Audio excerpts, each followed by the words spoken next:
Nós estamos muito felizes em iniciar esta Semana Teológica, que será sobre missões em vários contextos missionários.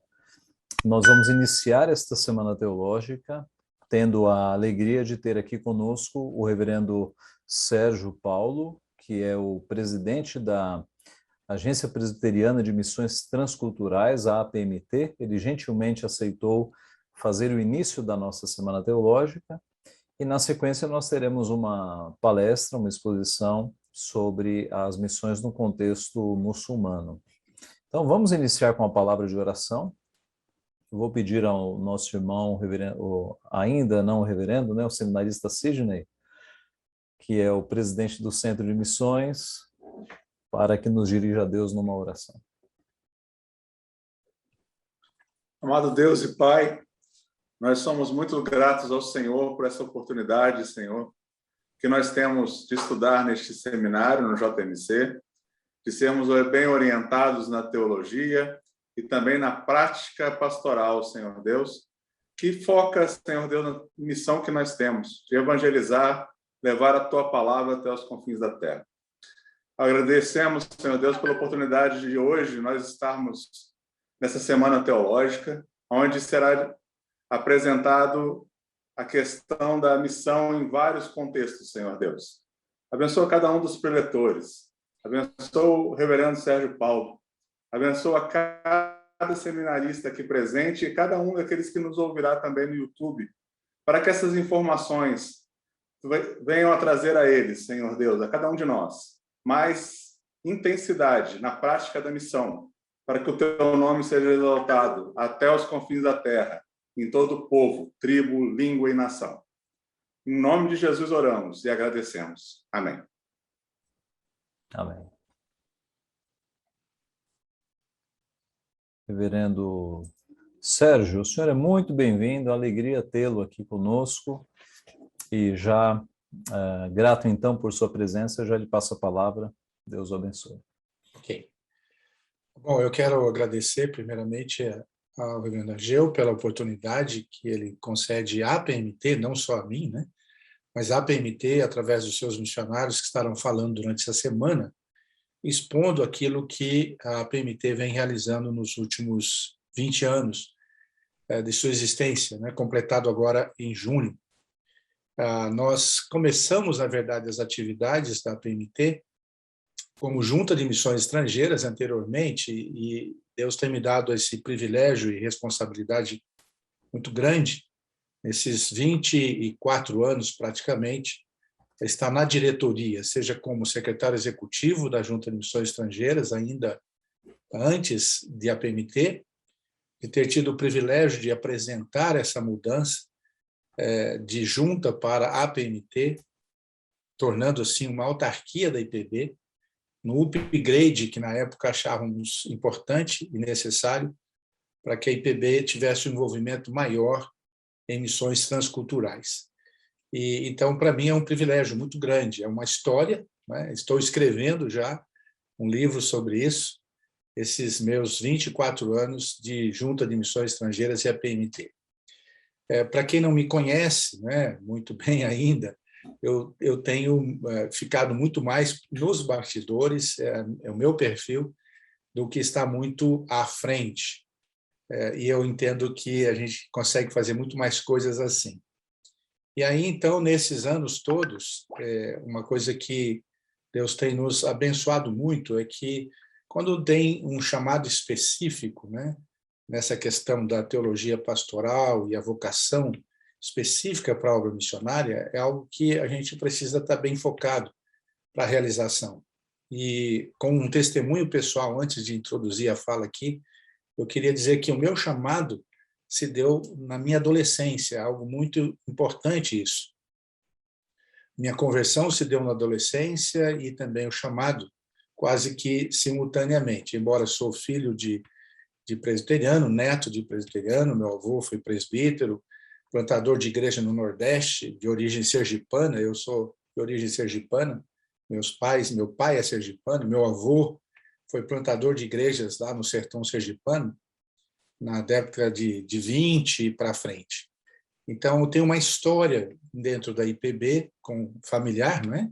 Dessa herança, mas na adolescência que eu tive o encontro com Cristo, ou Cristo me encontrou e me transformou, e a partir daí eu tive essa convicção, num dia em que eu estava numa reunião de oração, com alguns indígenas vindo da Missão Kaiowá. Eu sou originário de Campinas, São Paulo, e eles estavam cantando numa terça-feira Kwanga Chapuraré. É isso que me faz cantar. E aí, ouvindo aqueles índios cantando, falando e testemunhando de Cristo ali, eu entendi que Deus tinha um propósito para a minha vida de olhar com foco para esse ministério da transculturalidade, tanto no país como fora dele. Me preparei, trabalhei com povos nativos no Brasil, fora do Brasil, na Guiana Francesa, e aí, em 98, o Supremo Conselho, então, me elegeu para fazer parte da Junta de Missões Estrangeiras, e a partir daí, então, começamos com a experiência adquirida no campo transcultural, também participando ativamente nos processos de organização de outras agências interdenominacionais, sendo consultor e também diretor até hoje da MTB, Associação de Missões Transculturais Brasileira, portanto, envolvido em missões esses anos todos. São mais de 42 anos já envolvido na obra missionária transcultural. Então, eu quero passar um pouquinho, nesses 15 minutos que eu tenho, já foram 4, da experiência que a PMT tem trazido para o seio da IPB. E os seminaristas que estão aí, que provavelmente alguns deles têm o chamado para ir para um campo transcultural, mas é importante que a igreja local ela tenha pastores com essa visão e ela possa passar isso para as suas igrejas. Para mim, missão é púlpito, não é a igreja, ela vai conforme a condução dada pelo pastor. Então, o pastor, você que é seminarista, que amanhã estará no púlpito de uma igreja, essa visão tem que ser passada pelo púlpito. Orar por missões, envolver a igreja e participar ativamente dos projetos missionários que a igreja tem. Então, eu gostaria de deixar 2 textos bíblicos antes de entrar propriamente na PMT, e os 2 textos que, para mim, eles se correspondem. O primeiro é Mateus 24:14, bem conhecido, quando nós lemos que o evangelho do reino será pregado no mundo inteiro, em testemunho a todas as nações, então virá o fim. Mateus 24:14. O mundo inteiro testemunha a todas as nações, e então virá o fim. Pedro, escrevendo a sua última carta, na segunda carta, capítulo 3, já finalizando a sua carta, a partir do verso 8, ele diz: há todavia uma coisa, amados, que não deveis esquecer, que para o Senhor um dia é como 1000 anos, e 1000 anos como um dia. Não retarda o Senhor a sua promessa, como alguns a julgam demorado. Pelo contrário, ele é longânimo para convosco, não querendo que nenhum pereça, senão que todos cheguem ao arrependimento. Virá, entretanto, como ladrão o dia do Senhor, no qual os céus passarão com estrepitoso estrondo e os elementos se desfarão abrasados. Também a terra e as obras que nela existem serão atingidas. Visto que todas estas coisas hão de ser assim desfeitas, deveis ser tais como os que vivem em santo procedimento e piedade, esperando e apressando a vinda do dia de Deus, por causa do qual os céus incendiados serão desfeitos, os elementos abraçados se derreterão. Muito bem, o que esses dois textos trazem para a nossa reflexão durante essa semana missionária? Primeiro, enquanto o evangelho do reino não for pregado a todas as nações, a todas as etnias, não virá o fim. E Pedro, na sua última carta, falando sobre este fim, ele diz aos irmãos que receberam a sua carta inicialmente, que eles têm que viver uma vida piedosa, em santidade, esperando e apressando o dia do Senhor. Portanto, realizar a missão é nada mais, nada menos do que esperar e apressar o dia do Senhor. Como é que nós fazemos isso? Entendendo que se o evangelho do reino não for pregado a todas as nações, não virá o fim. Então, quem é que apressa a vinda do Senhor? A igreja, eu e você. Simples assim. Eu gosto muito do Suassuna, algumas coisas que o Suassuna escreveu. E uma das coisas que ele fala, o Chicó, né? Eu gosto muito do personagem do Chicó, que ele diz, não sei, só sei que é assim. Então é assim, a Bíblia está dizendo que nós iremos apressar a vinda do Senhor. Nós somos responsáveis para apressar a vida do Senhor. E como é que apressamos? Anunciando o evangelho do reino até os confins da terra, para que chegue o fim. Então, o fim só chegará com o evangelho sendo pregado a todas as nações. E ainda temos milhares de etnias e nações que não ouviram o evangelho de Cristo. Só no Brasil estão dormindo hoje mais de 97 etnias conhecidas, contactadas, que ainda nunca ouviram o evangelho de Cristo. Só as que foram contactadas, das mais de 257 línguas faladas no Brasil, além daquelas que ainda estão isoladas, sem um contato com a sociedade envolvente. Então, nós temos um grande desafio só no contexto brasileiro. E pensar no restante do mundo, são milhares de etnias que ainda não tiveram a oportunidade genuína de ouvir a graça de Deus em Cristo. Quanto à salvação, nós sabemos que Apocalipse nos afirma que haverá de todas as línguas, tribos e nações naquele grande dia do Senhor. Mas nós temos o privilégio de sermos abençoados em ir com este evangelho da graça a todas as nações, a todas as etnias. E a PMT, então, se propôs a isso. Desde que ela nasceu com esse propósito, de alcançar os povos não alcançados, de plantar igrejas, de revitalização de igrejas, reevangelização, especialmente do continente europeu, que é um grande desafio missionário também nos dias atuais, e alcançar prioritariamente grupos aonde o evangelho ainda não chegou. Por isso, nós estamos aí com missionários espalhados por mais de 40 países, mais de 200 missionários atualmente trabalhando com esse o propósito de esperando, apressando a vinda do dia do Senhor, anunciando o evangelho da graça de Deus em Cristo Jesus. Então, a PMT tem esse desafio constante. Por isso, os desafios na preparação teológica, na preparação missiológica, para que quanto melhor preparados estiver os nossos missionários, seja na área teológica, seja na área missiológica, podem continuar esta obra que nos foi dada como um privilégio para realizá-la como participantes que somos, né? Como a palavra de Deus mesmo nos ensina, né? Nós somos cooperadores juntamente com o Senhor para a expansão do seu reino até os confins da terra. Então, a PMT, hoje, ela tem várias áreas de atuação, ela é muito heterogênea, ela não só atua com povos nativos no Brasil e fora, África, Ásia, com povos muçulmanos, com ciganos aqui no Brasil, com quilombolas, com hispânicos e, enfim, outras nacionalidades que aqui chegaram, na plantação de igrejas, em projetos sociais cujo propósito não é só o social pelo social, mas, obviamente, como estratégia para chegarmos à plantação de igreja. E aí temos escolas, temos seminário, como em Angola, Moçambique, Peru, Guiné-Bissau, também na área do ensino teológico. Enfim, são muitas as áreas de atuação, e uma área muito importante é a área da tradução da Bíblia para povos ainda ágrafes, que não tinham ainda a sua própria escrita. Então, esse é um outro grande desafio que a PMT tem, e precisamos de muitos tradutores para traduzir a palavra de Deus na língua do próprio povo. Então, a PMT tem esse objetivo, né, bem amplo, bem aberto de alcance.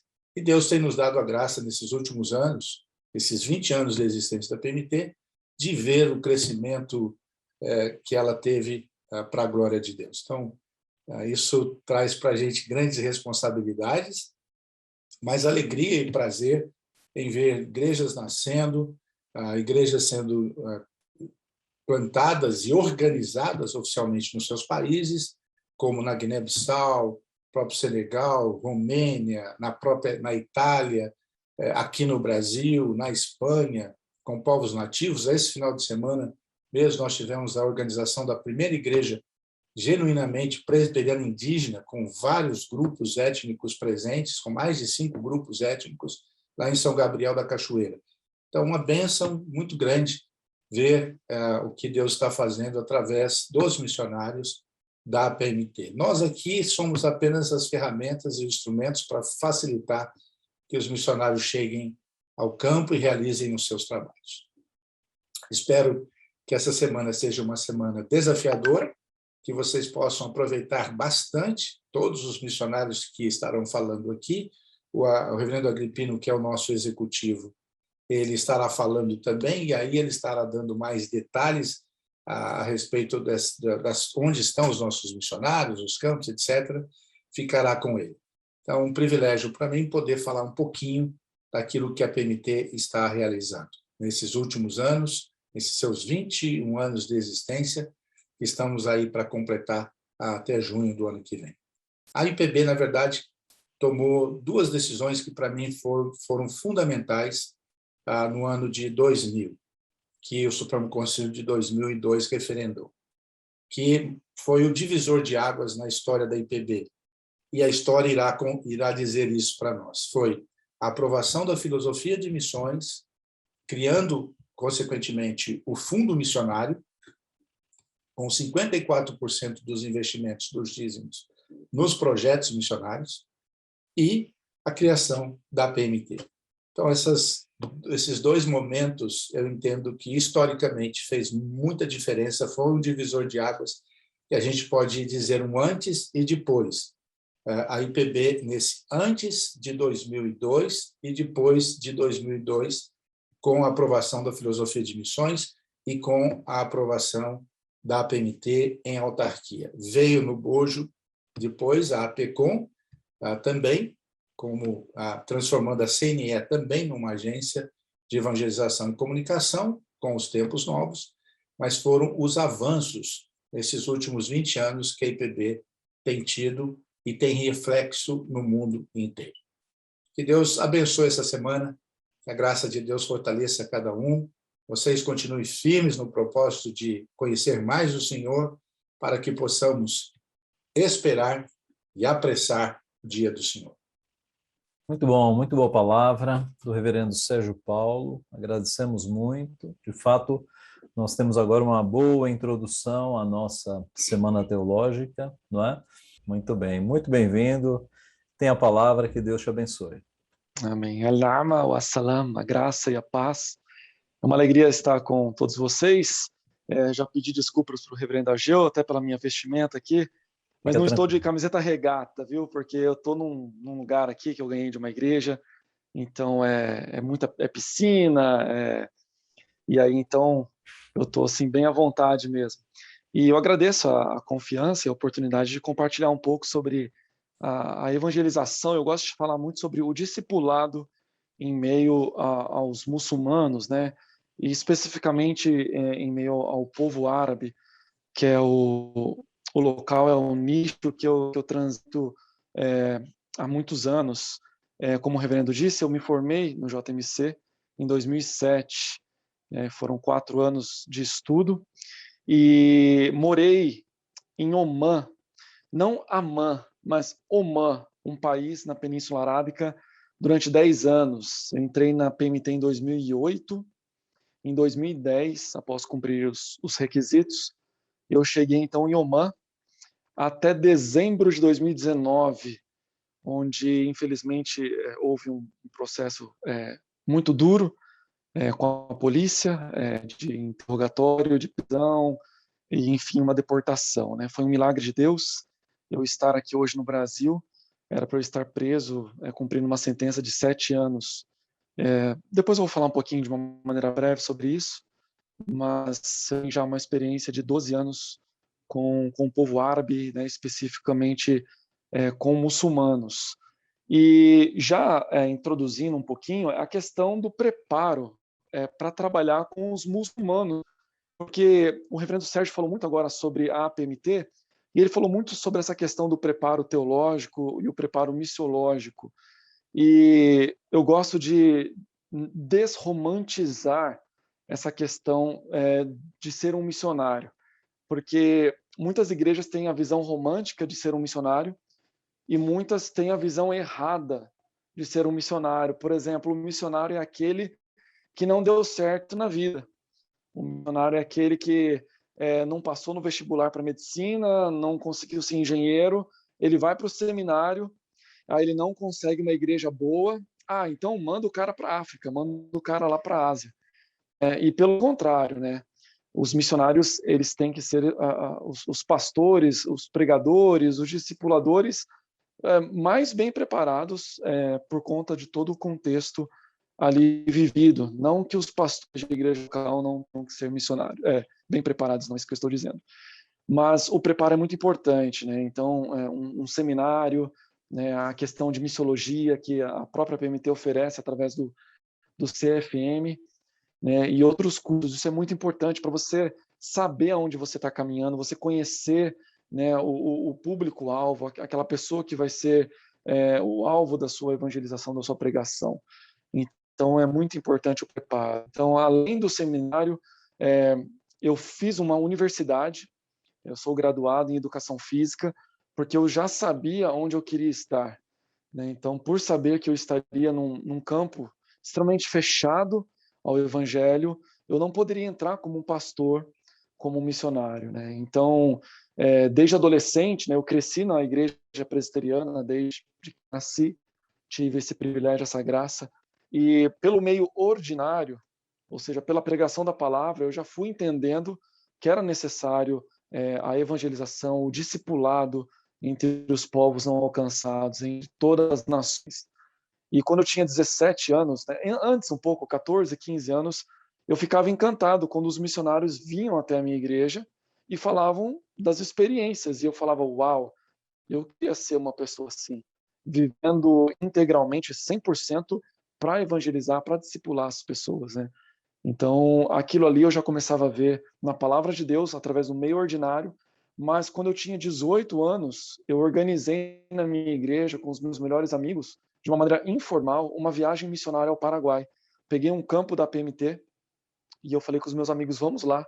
A gente fazia muito evangelismo em praças, em escola bíblica de férias, os programas da igreja. Eu falei para eles, eu quero ter uma experiência transcultural. E ali a gente ensaiou peças de teatro, músicas, de qualquer maneira para servir ali a comunidade no Paraguai, aquele campo. E ali Deus confirmou aquilo que ele já vinha falando da maneira ordinária na palavra dele. E de uma maneira extraordinária, ele usou até uma reportagem numa televisão que me chamou a atenção sobre os povos não alcançados, especificamente era o Talibã, quando estava no poder no Afeganistão no ano 2000, eu tinha 18 anos. E ali, então, eu fiquei chocado em saber que existiam povos que oprimiam, que viviam cegos numa religião tão escravizadora, uma religião aparentemente tão linda e maravilhosa, mas que não era o caminho verdadeiro e único em Jesus Cristo. Então, de uma maneira extraordinária, Deus me chamou a atenção para os povos não alcançados. E ali, então, eu comecei fui para a faculdade já pensando num campo de difícil acesso, e a graduação conseguiria me colocar, então, nesse país. E aí, depois da minha graduação, eu estava doido para ir para o campo, e muitas pessoas me aconselharam, não, faça um seminário, estude mais, louvo a Deus por isso, porque meu desejo era de ir logo para o campo. Então, fiz o seminário, depois o CFM, depois levantando recursos nas igrejas. Depois de 10 anos de preparo, eu finalmente fui e não cheguei em Oman, cheguei na África do Sul, para aprimorar a língua inglesa, para ser uma língua ponte, para aprender o árabe.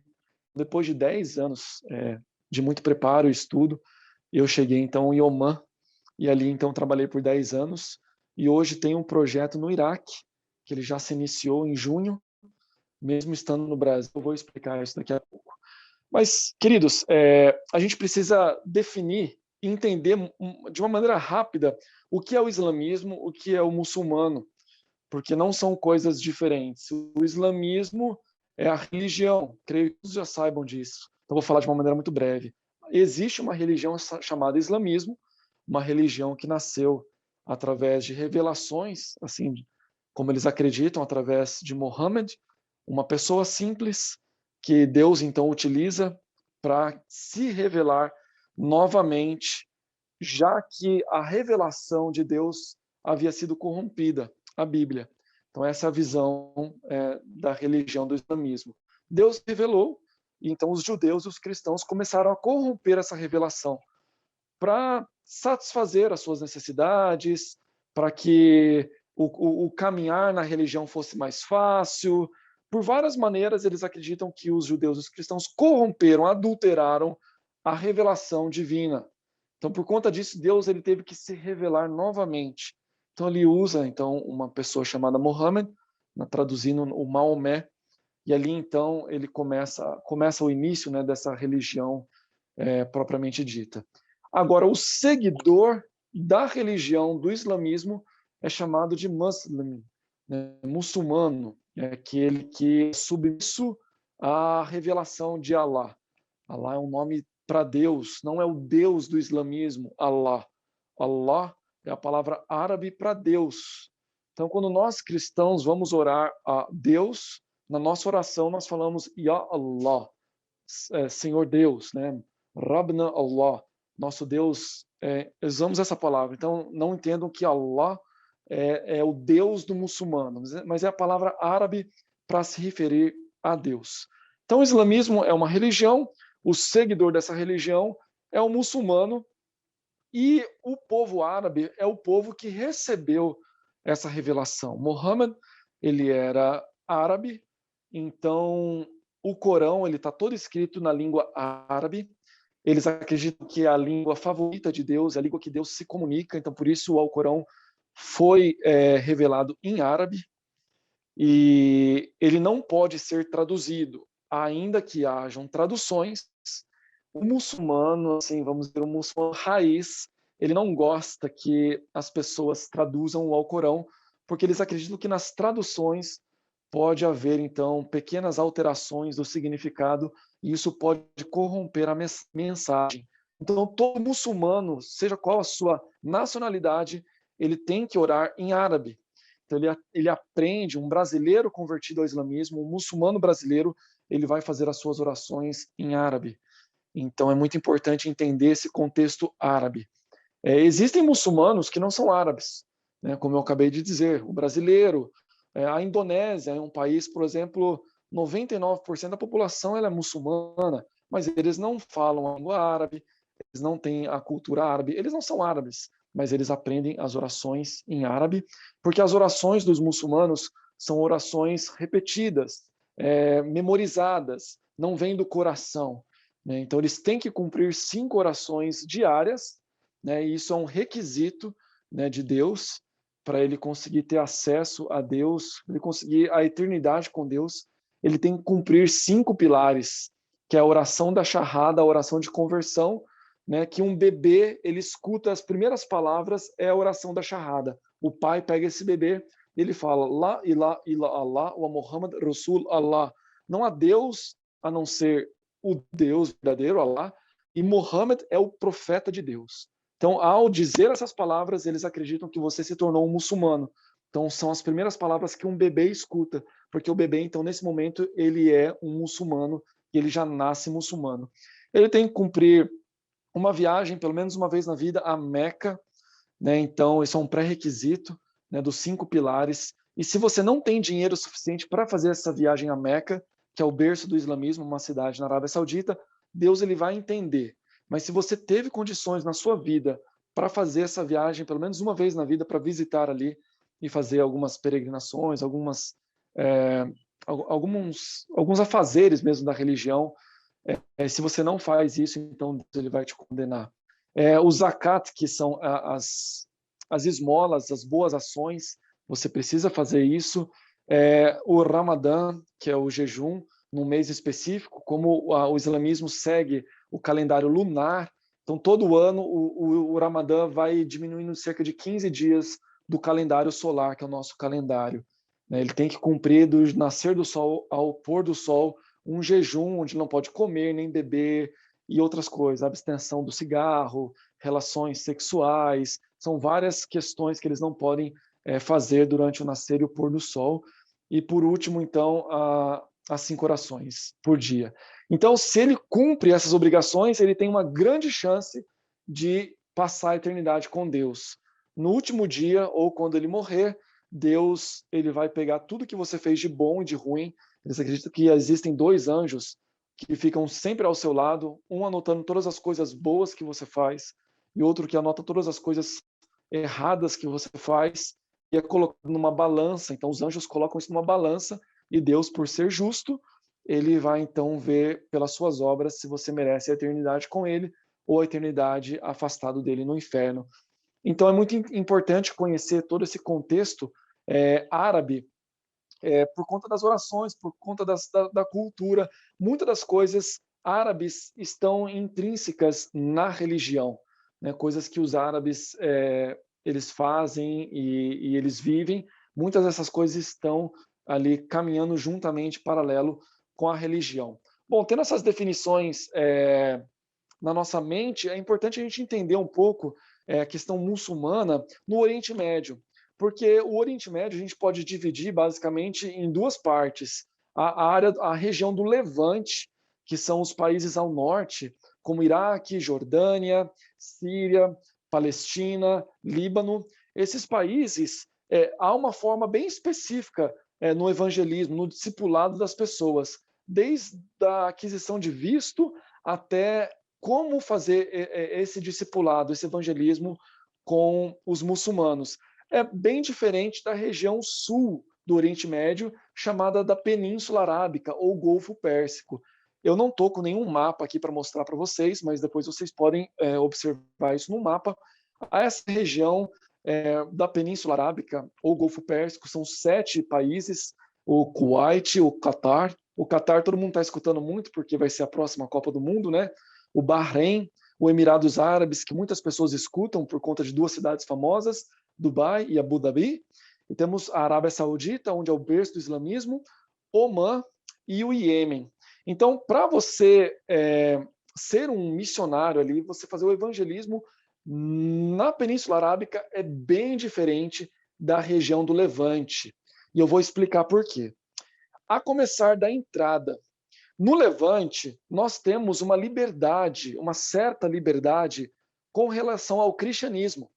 Nós estamos falando do berço do cristianismo, do berço da civilização, né? Lugares onde Jesus caminhou, onde os apóstolos caminharam, né? Então, a gente tem ali o Iraque, a Jordânia, a Síria, a Palestina, lugares onde a herança cristã ela vem de gerações e gerações.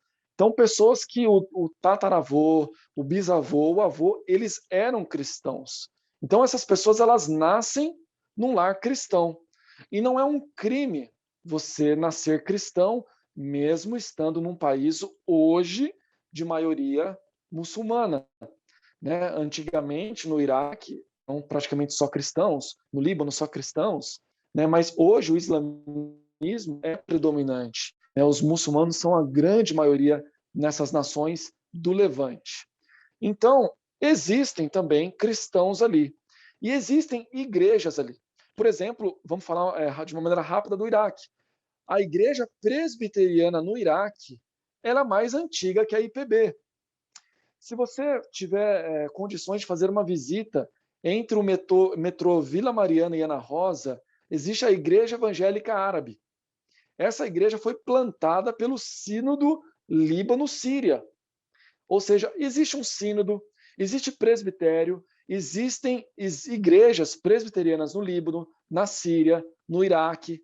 Então, um missionário, ao querer entrar nesses países, ele pode, por exemplo, pedir ajuda para a igreja presbiteriana que já há nesses países. E a igreja, então, vai disponibilizar um visto religioso, por exemplo.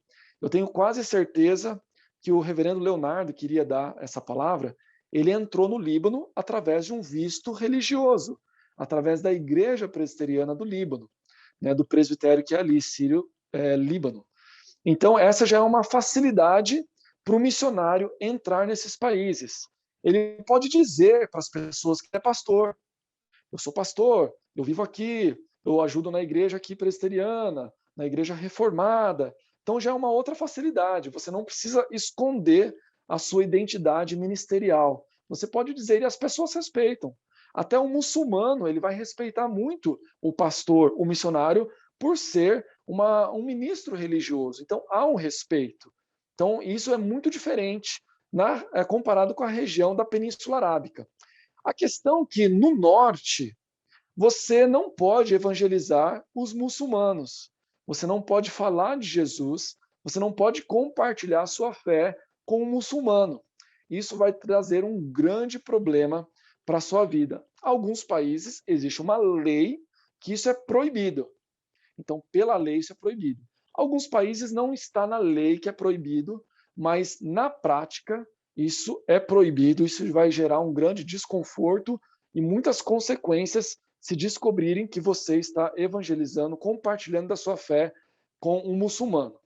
Então, nos países do norte, há a questão também da economia e política. São lugares onde há uma certa fragilidade com relação à estabilidade civil, estabilidade política, instabilidade econômica. Tudo isso faz com que a entrada de missionários ela é mais fácil por conta da ação social, por conta de ONGs. Então, a gente vê, por exemplo, a Síria. A Síria está arrasada, devastada por conta da invasão do Estado Islâmico e é até proibida a entrada de estrangeiros lá. São raras exceções estrangeiros hoje conseguindo entrar na Síria. Nós temos um colega, um amigo de ministério, o reverendo Jorge, ele tinha um projeto para a Síria.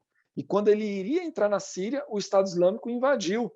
Então ele não conseguiu entrar na Síria, ele está trabalhando no Líbano, né? Então ele não deixou de servir, de trabalhar, ele está no Líbano trabalhando, mas a Síria está devastada pela guerra.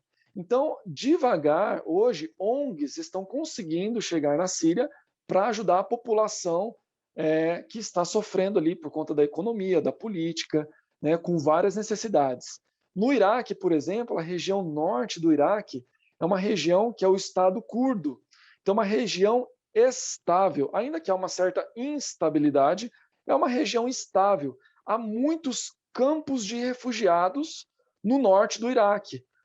E muitos sírios migraram para ali. Próprios iraquianos fugindo de perseguições e de guerras vão para o norte do Iraque.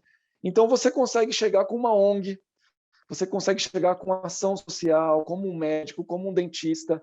Né? Então, há uma facilidade para você entrar, para você trabalhar, para você estar em contato com o povo para poder compartilhar da sua fé. Essa é a grande diferença da Península Arábica, o lugar que eu trabalhei nos últimos 10 anos, porque ali é proibida a ONG, é proibida a ação social. São países ricos, países onde eles precisam de muitos estrangeiros ali. Mas esses estrangeiros, eles estão ali para serem engenheiros, para serem médicos, enfermeiros, para serem mão de obra pesada, pedreiros, frentistas, jardineiros. Né? Então, muitas profissões os árabes querem ali porque eles não têm qualidade, não têm mão de obra específica, qualificada. Então, eles precisam de muitos estrangeiros para trabalhar nesses países. Então, eles pagam muito bem, eles têm muito dinheiro por conta do petróleo, do gás. São países bem mais desenvolvidos. Mas ali é proibida a entrada de missionários. É proibida a entrada de ministros religiosos. Com raras exceções, um ministro religioso consegue um visto. Por exemplo, em Dubai, 80% da população é estrangeira.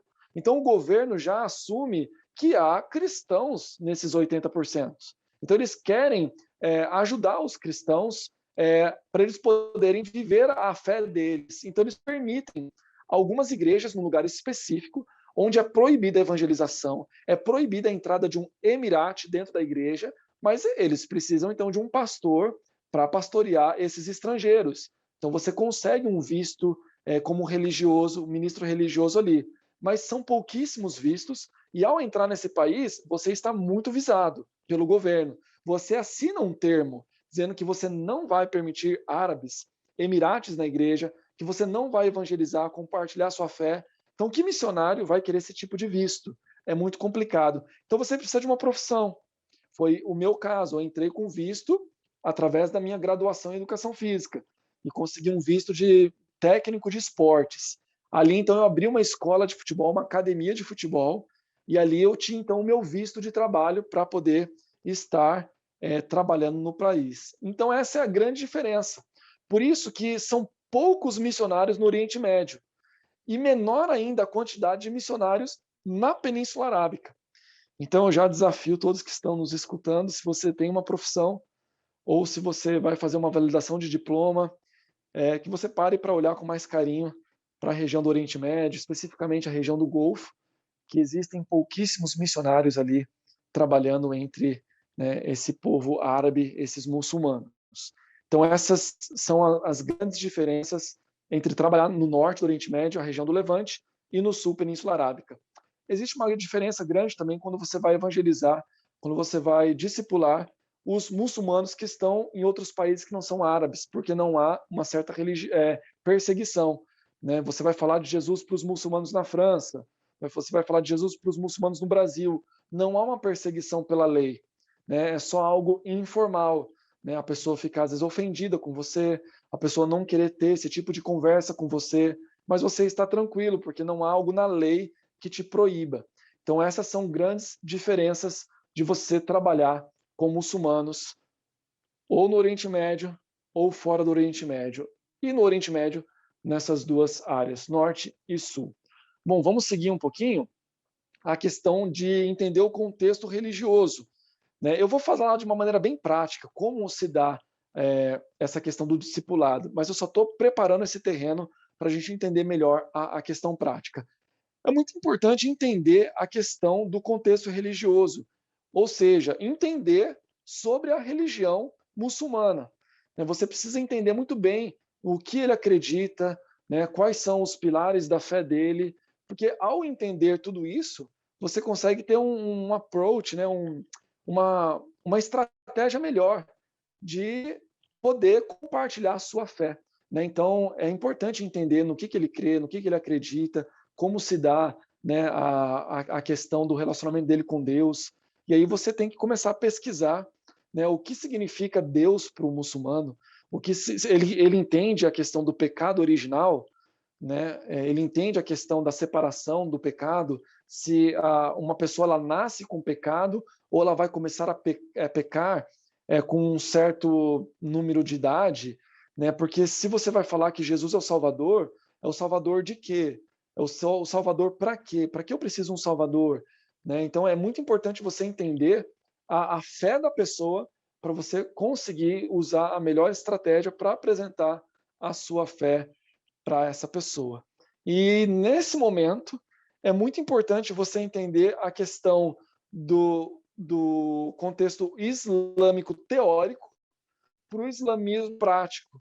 Porque ao me preparar aqui no Brasil, eu fui lendo muitos livros no que acredita o muçulmano, o que fala o Alcorão, o que o Alcorão diz, e você vai colocando toda essa informação teórica na sua cabeça, o que é extremamente importante e válido. Mas quando você chega no país, você vai ver que existe uma diferença enorme entre a teoria e a prática. É a mesma coisa no cristianismo. Se você vai no calçadão na Sé e você pergunta para uma pessoa, você é cristã? Ela vai falar sim. E você pergunta, em que você acredita? Me fala 5 pontos da sua fé. E aí você entrevista uma outra pessoa e uma outra pessoa, e de 10 pessoas que você vai entrevistar, você provavelmente vai ter 10 respostas diferentes. E se você fechar um pouquinho o funil, você é evangélico? No que você crê? Ainda assim vai ter um leque muito grande de variação de respostas, né? Por conta das igrejas reformadas, das igrejas pentecostais, neopentecostais. É a mesma coisa no islamismo. Existe a coisa teórica e existe a prática. Dependendo do local que você tiver, existe o sincretismo, né? Omã, por exemplo, era um país onde eles são muçulmanos. O Corão, ele proíbe o sincretismo, ele não permite isso, mas existiam muitos bruxos em Omã, né? O pai do meu melhor amigo lá em Omã, ele era um dos bruxos mais famosos do país.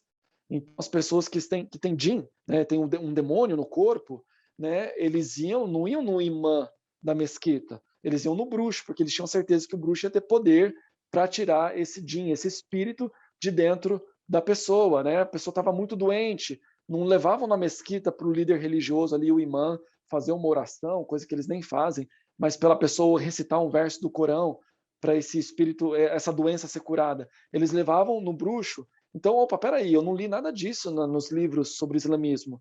Então, eu tive que entender um pouco isso para poder entender bem a cabeça, a mente, o coração do muçulmano, que é o meu público-alvo ali. Então, ao se deparar hoje, vocês, com árabes, com muçulmanos no Brasil, é importante, antes de começar a falar da sua fé, compartilhar a sua fé, você perguntar para ele, né, de uma maneira muito tranquila, no meio de uma conversa, mas, poxa, você é árabe, você é muçulmano? Ou você não é árabe, mas você é muçulmano?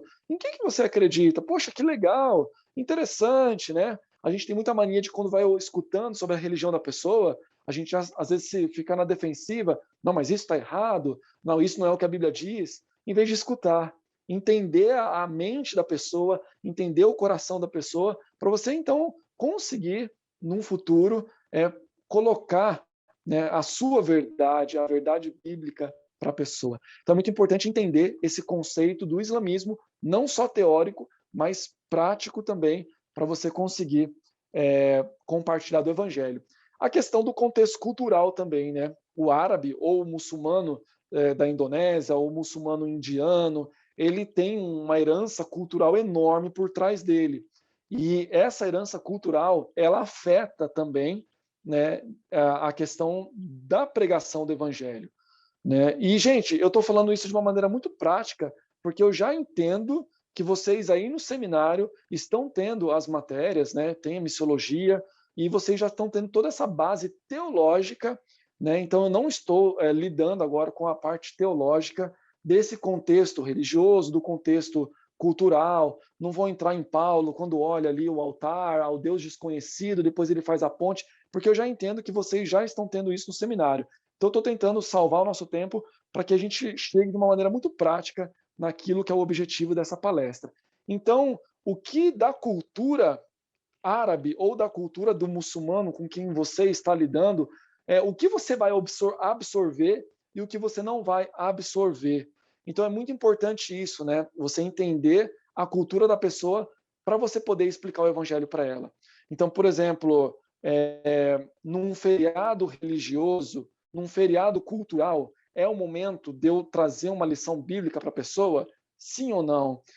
Ao encontrar uma pessoa muçulmana, eu preciso realmente seguir essas regras culturais? Eu só vou falar da Bíblia, mas e se eu não seguir essas regras culturais? E se eu vou dar a minha mão direita para o marido e eu dou a minha mão direita para a esposa, e eu já cometo um erro cultural enorme de querer dar a minha mão para uma mulher árabe? Aquilo ali já vai fechar as portas para o evangelho. Então, a maneira que eu sento, né, como que eu cruzo a minha perna, eu estou mostrando a sola do meu sapato para as pessoas ou não? O que a sola do sapato indica para aquela pessoa? Né? O que indica eu tomar uma xícara de café e não repetir? Tudo isso tem a ver com o evangelho, tem a ver com a pregação, né? Tem muito, porque ao você não cumprir os protocolos culturais, aquela pessoa vai ficar, às vezes, ofendida com aquilo que você está fazendo com ela, que para você não tem nada demais, mas a gente pensa como um brasileiro, e quando chega no campo, ou com um árabe aí no Brasil, a gente precisa entender a cultura dele para a gente não cometer erros, para que esses erros não fechem, né, a oportunidades de evangelho. Mais uma vez, teologicamente, não tem nada que vai fechar o coração da pessoa. A gente sabe muito bem que quando Jesus tem um plano para aquela vida, aquela pessoa é eleita do Senhor, né? Não tem nada que vai atrapalhar. Jesus, ele vai salvar o coração dessa pessoa. Mas nós somos responsáveis na propagação do evangelho, somos coparticipantes e cabe a nós essa responsabilidade de entender a cultura da pessoa para que a gente não cometa erros, para que não feche as portas, não haja relacionamento para poder compartilhar da palavra de Deus. E a língua é muito importante nesse contexto cultural. Você entender a língua da pessoa para quem você está falando o evangelho. Né? No Golfo, e até mesmo no Oriente Médio, no Norte, muitos missionários, às vezes, têm uma dificuldade de aprender a língua árabe, e eles falam assim, poxa, com inglês eu consigo me virar. Existem muitas pessoas que já falam inglês, principalmente no Golfo Pérsico. E aí a pessoa começa a ficar mais acomodada, porque a pessoa ali sabe inglês, eu sei inglês, então eu já posso começar a compartilhar da minha fé. Mas esse é um perigo muito grande, né? Porque a língua do coração é o árabe. E é importante, a língua árabe, existem vocabulários que o inglês não tem, que o português não tem. Então é muito importante, nesse contexto de evangelismo, para um muçulmano, para um árabe, você entender e conhecer muito bem a língua árabe ou a língua da qual a pessoa a primeira língua dela, a língua nativa dela, para o evangelho chegar de uma maneira melhor no coração, para que ela entenda melhor, né, o evangelho. E, gente, agora falando de uma maneira mais objetiva e prática, como então eu evangelizo um muçulmano? Né? Então, eu gosto muito de usar a palavra como eu discipulo, né, um muçulmano. Né? Até porque eu entendo, biblicamente, Jesus sempre falando sobre fazer discípulos. Né? As últimas palavras dele, as palavras, vamos dizer assim, muito importantes, né? Quando alguém morre, né? Ou quando, no caso de Jesus, sendo assunto aos céus, indo ao Pai, as últimas palavras dele olha, discípulos, vão até as nações e façam discípulos. E a gente, no nosso contexto brasileiro, de uma maneira errada, a gente entende que o discipulado é somente estudar a Bíblia com a pessoa. E a gente esquece que discipulado é muito mais do que isso. Estudar a Bíblia com a pessoa é uma peça-chave no discipulado. Né? Jesus, ele frequentava sinagogas, ele pregava a palavra. Isso é importante para nós no campo missionário. Né? Mas Jesus, ele não estava somente nas sinagogas no sábado. Ele estava numa festa de casamento, ele estava comendo e bebendo com os pecadores, ele estava no meio das pessoas. E isso é fazer discípulos. Né? Fazer discípulo começa quando você começa uma amizade. A partir do momento que eu falo oi para uma pessoa numa fila de banco e começo a conversar com ela e sei agora o nome dela e troco o telefone com ela e começo a encontrar, essa pessoa virou meu amigo, ela começou agora a ser o meu discípulo. Não necessariamente ela aceitou Jesus, mas ali inicia o processo. A gente, às vezes, na igreja entende que o discípulo é como se fosse talvez só a classe de catecúmenos, que a igreja virou uma fábrica, né? A pessoa ela entra na igreja e aí passa algum tempo, puf, virou um discípulo. E não, a igreja é peça fundamental e chave nesse processo de discipulado. Mas de segunda a sábado é importante o convívio do membro da igreja, do pastor, do presbítero com o não cristão. Indo no cinema, indo no churrasco, jogando futebol junto, porque você está fazendo um discípulo, você está testemunhando da sua fé, ele está vendo uma diferença na sua vida, você está dando risada da piada que é para dar risada e não dando risada da piada que não é para dando risada. Ali você começa a chamar a atenção das pessoas e elas começam a falar, por que você é assim? Por que você não age assim com a sua esposa? Por que você não olha com aquele olhar para aquele grupo de pessoas? Ali começam a surgir as perguntas. E as pessoas no Brasil acham que para ser missionário no Oriente Médio existe uma super estratégia de um discipulado explosivo, evangelismo explosivo, ou questionário de perguntas.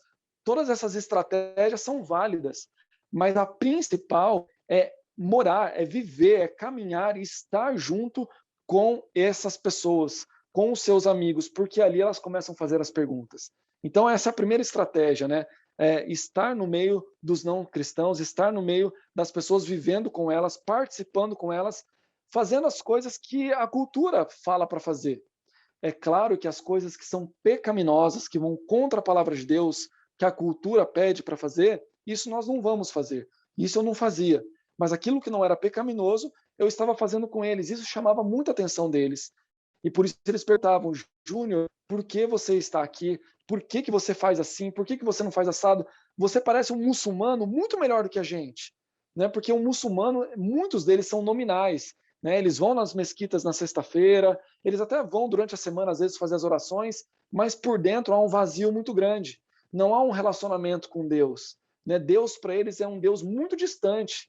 Né? E quando eu falo do meu Deus, quando eles perguntam em que você acredita? Você é brasileiro, você é cristão. Então, o que você acredita? Ah, eu acredito num Deus que há um relacionamento direto com ele. Eu falo com Deus, eu escuto a voz de Deus através da palavra e também nas minhas orações. O Espírito Santo habita em mim, Deus habita em mim. Então, tudo isso é muito novo para eles. E isso chama a atenção deles. Então, só chama a atenção por conta do discipulado, por estar presente. E agora, algumas estratégias é que quando esse relacionamento ele começa a se aprofundar, agora, de fato, vai acontecer algo mais específico de estudo da palavra. Essa pessoa já é sua amiga, ela já vê uma diferença na sua vida, você já começa a dizer poucas coisas sobre a sua fé, que ela pergunta, até então que essa pessoa ela quer saber mais a sua fé. E por onde começar? Né? Por onde não começar? Em Jesus. Né? A gente sempre começa um estudo da Bíblia ou a responder às questões sobre em que você acredita, Júnior. Eu acredito num Deus criador. Ali é a base de tudo. Nós temos sempre que começar com um Deus criador, um Deus que cria todas as coisas. A gente começa a dizer que Adão e Eva realmente, Adão era o nosso representante, explicar o significado da palavra em hebraico, de Adam, depois ir no Novo Testamento só para falar desse versículo que Adão era o nosso representante, que o pecado entra no mundo. Então é muito importante essas questões. E não de falar de cruz, não de falar de salvação, de redenção, não de falar de Jesus, e falar que havia uma comunhão com Deus, que houve uma separação, né? Então todas essas coisas vocês sabem. E é nessas questões que nós temos que começar, né? Apresentar essa questão da separação, né? Mas que Deus já promete que essa separação vai ser restaurada, que Deus ele provê ali o primeiro sacrifício, né? É importante dizer que Adão e Eva estavam nus, e eles cozeram ali, eles fizeram com folhas, e Deus falou, não, alguém já vai pagar o preço, né, por essa vergonha que vocês estão sentindo, por esse pecado, e ali já então há o primeiro sacrifício, pegam as peles, ali já há o primeiro derramamento de sangue. A gente não vai já nesse momento falar, olha, Jesus, não, mas essa sombra, essas pistas já são peças de um quebra-cabeça que vai ser coroado ali em Cristo, né? Que Deus ele deu a arca, Deus ele proveu a salvação para Noé, né? Depois entrando ali a questão do sacrifício, é muito importante ir caminhando no Antigo Testamento, colocando todas essas questões, né, da substituição do filho, né, de Abraão. Eu nem gosto de usar Isaac, né, porque para eles, para o muçulmano, era Ismael que estava ali naquele altar. Então, para não haver já um debate ali, eu falo, então o filho de Abraão ia ser sacrificado, e aí Deus, então, ele provê, mais uma vez, Deus provendo, né? E há, então, uma substituição, alguém pagou o preço. Então, é muito importante começar no Antigo Testamento, até então, de alguns meses de conversa, né? Meses de estudo, vai fazer muito mais sentido falar agora João Batista, quando aponta, olha, eis aqui o Cordeiro perfeito de Deus que tira o pecado do mundo. Ali vai fazer muito mais sentido alguém vir, um representante vir, que tem que ser santo, e só Deus é santo, né? Não uma criança com 8, 9, 2 anos de idade é santa. Então, tudo isso já conhecendo a religião, a cultura, a gente consegue, então, de uma maneira didática, prática, ir apresentando o Evangelho, começando no Antigo Testamento até chegar em Jesus Cristo na redenção. Isso é o que nós temos que fazer com os muçulmanos, né? Se você vai usar vídeos, né, existe uma série chamada Al-Masira, são 17 capítulos que vai da história da criação até a redenção. Se você quer usar isso, amém. Se você mesmo quer elaborar questões, amém. Se você quer pegar já um conteúdo que já está pronto, que segue essa linha, amém. Mas o fato é, temos que começar no Antigo Testamento até chegar em Jesus, porque isso vai fazer muito mais sentido na cabeça do muçulmano. Se você já chega falando que Jesus é Deus, que Jesus é o Filho de Deus, na primeira, segunda conversa, ele vai ficar muito bravo, vai falar que você é um idólatra e não vai querer escutar mais as suas palavras pelos próximos dias. Então é muito importante evitar discussões, evitar você dizendo você precisa disso, você está errado, você precisa conhecer Jesus. Então isso é muito ofensivo para o muçulmano. A gente, como bons presbiterianos, a gente descansa na soberania de Deus, na eleição de Deus. A gente não precisa ficar desesperado, colocando o dedo na cara das pessoas, dizendo que elas estão erradas, né? Existem momentos que precisa confrontação, é claro, não estou dizendo que a gente tem que aceitar tudo que as pessoas falam, mas a gente tem que ter muito equilíbrio nesse momento para a gente manter esse amigo por perto, para poder então apresentar a Jesus de uma maneira que ele vai entender. E por último, meus irmãos, antes de eu terminar, de uma maneira bem prática, é muito importante quando a pessoa começa a entender esse processo da salvação, começa a dar os primeiros passos, né, ali na vida cristã, na vida com Jesus, a gente nunca esconder da pessoa a questão do sofrimento, né? Nunca esconder da pessoa a questão da perseguição, né? Graças a Deus nós temos uma teologia muito boa. A gente não fica falando que ser cristão é viver num mar de rosas, num mar de vitórias, de conquistas, de bênçãos. Isso faz parte, isso existe, mas essa maneira plena é o céu, né? Que aqui no mundo, Jesus ele já disse para as pessoas, olha, vocês vão passar por sofrimento, por aflições. Ele já ensina os discípulos que eles vão ser como ovelha no meio de lobos. A gente vê ali Filipenses 1:29, dizendo que nos foi dada a graça de não somente crer, mas de padecer, de sofrer por conta de Cristo Jesus. Então, isso tem que já fazer muito sentido para a cabeça dessa pessoa que está conhecendo, já está a ponto, humanamente, a ponto de se converter, né? Ou já nova na fé, um novo convertido, que ele vai passar por sofrimento, perseguição, mas isso é um privilégio. Isso é uma bênção, isso vem de Deus, vem do Senhor, não é só, você está em pecado, por isso você está sofrendo, né? Essa teologia errada. Nós temos que ter essa ênfase nessa teologia muito importante do sofrimento, para que quando a perseguição chegar na vida desse muçulmano, porque vai chegar, ele não pense que Deus se afastou dele, ou que ele tomou uma atitude errada, eu deixei o islamismo, agora Deus está me punindo, eu estou sendo um amaldiçoado, mas para que ele entenda, porque as perseguições chegam, né? Principalmente para os muçulmanos. Você nascer num lar muçulmano e você aceitar Jesus, isso significa que você vai ser perseguido.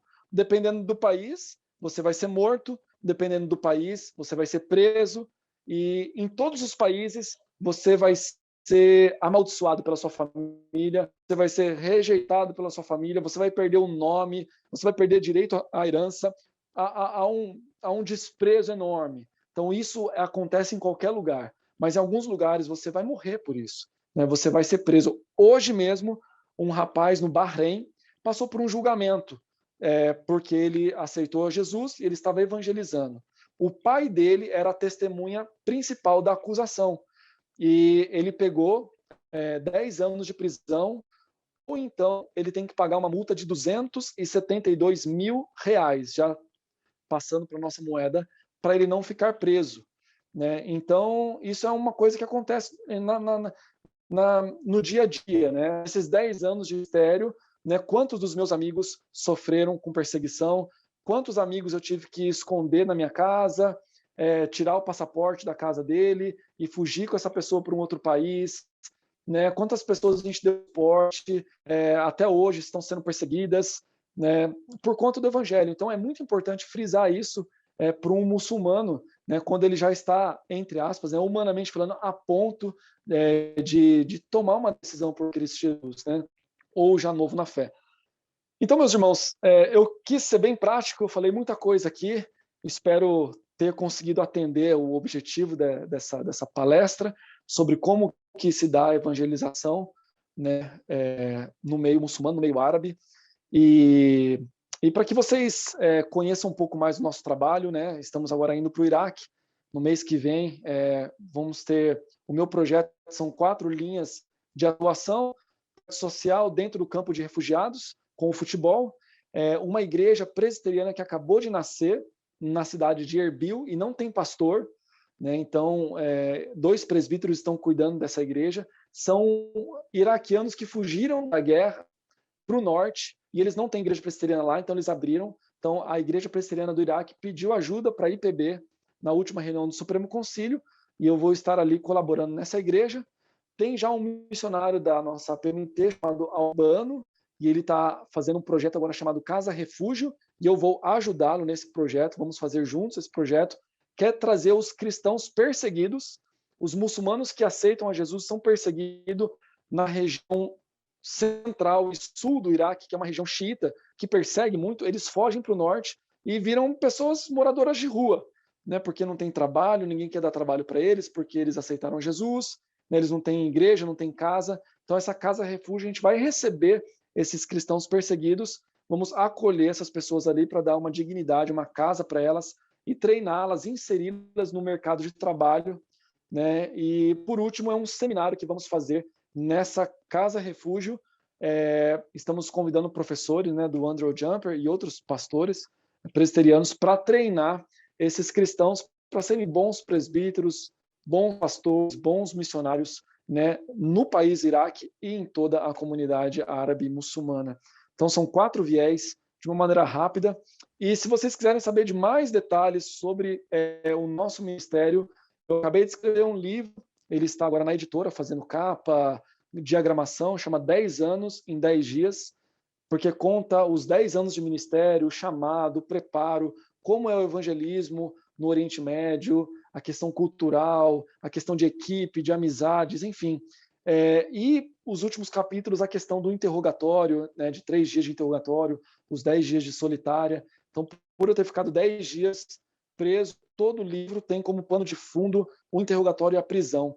Então, assim que esse livro ficar pronto e ser publicado, eu posso avisar vocês, e para que vocês entendam melhor esse ministério no Oriente Médio. Reverendo Ageu, muito obrigado pela oportunidade. E eu não sei se vai ter um momento agora de perguntas sobre aquilo que foi falado. Com certeza. É possível responder umas perguntas? Claro, aquilo que eu conseguir responder vai ser um privilégio.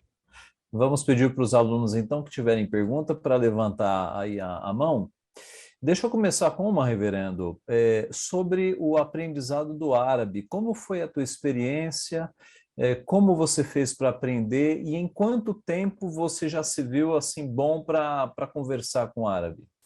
Joia, ainda no Brasil, eu já comecei a estudar a língua árabe. Aí em São Paulo, na Rua Augusta, tinha, não sei se existe hoje, mas em 2005, 2006, tinha um centro cultural sírio. E ali eu comecei a fazer árabe com a minha esposa, né? Mas eu fui descobrir que esse árabe não me adiantou muito no campo, porque é o árabe Fusha, é o árabe clássico. Existe a língua clássica chamada Fusha, que é falada ou escrita e lida em todo o mundo árabe, nas 22 nações árabes, Oriente Médio e Norte da África. É o que está o Alcorão, é a língua que está a Bíblia, os jornais, os livros. Mas na rua, ninguém fala essa língua. Então eu cheguei para a pessoa e falei, mas Muká, qual é o seu nome? Falei em árabe, Fusha. E a pessoa olhou para minha cara, isso nas primeiras semanas no campo. Aí um amigo falou, ele está falando Fusha, Shuismik. Aí eu, Shuismik, não tem nada a ver com mais Muká. Né? Então eu tive que aprender o árabe local. Fiz um instituto de árabe durante 2 anos, é um programa de 4 semestres. Então, quando eu cansei de estudar, depois de 10 anos estudando, me preparando para o campo, eu ainda fiquei mais 2 anos com aulas de segunda a sexta-feira, das 7 da manhã a 1 da tarde. Era um curso extremamente pesado e intenso para aprender a ler, escrever. Então, é um curso oferecido por uma agência missionária. Existe na Jordânia, existe em Omã. E ali você aprende muito bem a língua árabe. E no seu segundo ano, você, separadamente, fora do instituto, você aprende o árabe espiritual. Né? O árabe fala redenção, sacrifício, predestinação, vocabulário que no instituto você não aprende, porque todos os professores são locais, são do país. Então, eles não sabem que eles estão ensinando missionários, eles acham que são estrangeiros que querem aprender o árabe para poder se comunicar melhor no país. Né? Então, eu demorei 2 anos nesse curso e eu saí depois de 2 anos me comunicando muito bem em árabe, conseguindo já conversar com as pessoas, falar da palavra de Deus, mas esse estudo continua até hoje. Porque a fluência na língua árabe, uma pessoa normal, demora cerca de 15 anos. Né? Eu converso sobre muitos assuntos com as pessoas. Sobre a Bíblia, prego em árabe, dou a Santa Ceia, canto os cânticos em árabe, mas eu sei que eu preciso melhorar ainda mais. Né? Quando as pessoas estão conversando muito rápido entre elas, usando gírias como brasileiro, como às vezes você fala, você vai no shopping? Né? O que é ser? Você vai ao shopping, né? Eles cometem erros gramaticais, você vai no shopping, como se fosse árabe, vamos dizer assim. Então, assim, eu preciso ainda aprender ainda mais, estou aprendendo ainda mais, e cada país muda um pouquinho esse árabe coloquial, né? O armia, o árabe coloquial. Então, é uma constante linha de aprendizado, reverendo. Mas, assim, com 2 anos de estudo, bem estudado, você já consegue falar a língua e se comunicar bem. Muito bem. Vamos lá, Stanner. Sim, na verdade são... Boa noite, reverendo. Boa noite. São duas perguntas assim que elas são, de certa forma, um tanto parecidas por conta, talvez, da formatação da resposta, né?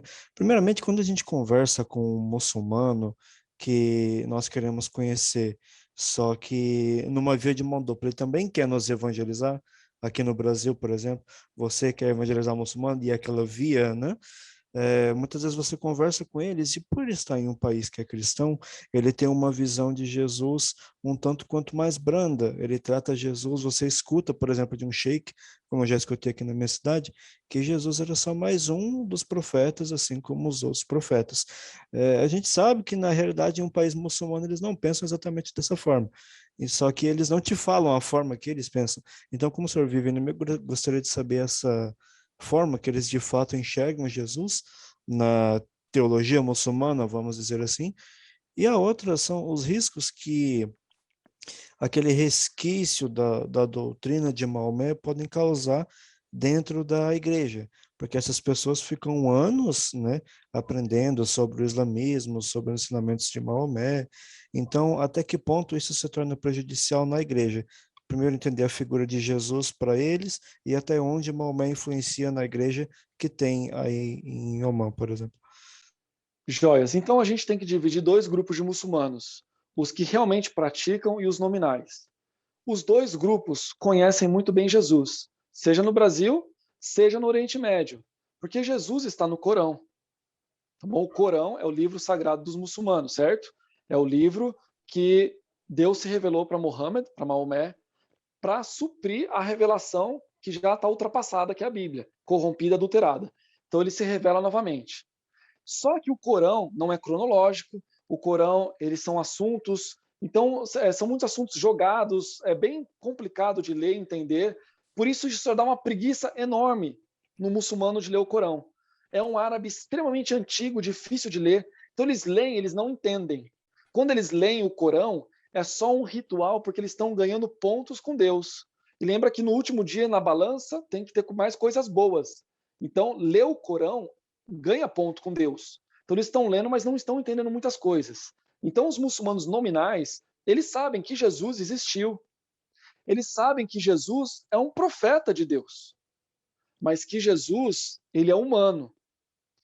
Os muçulmanos mais capacitados, que leem mais, estudam mais, eles já conseguem entender que Jesus é um profeta especial.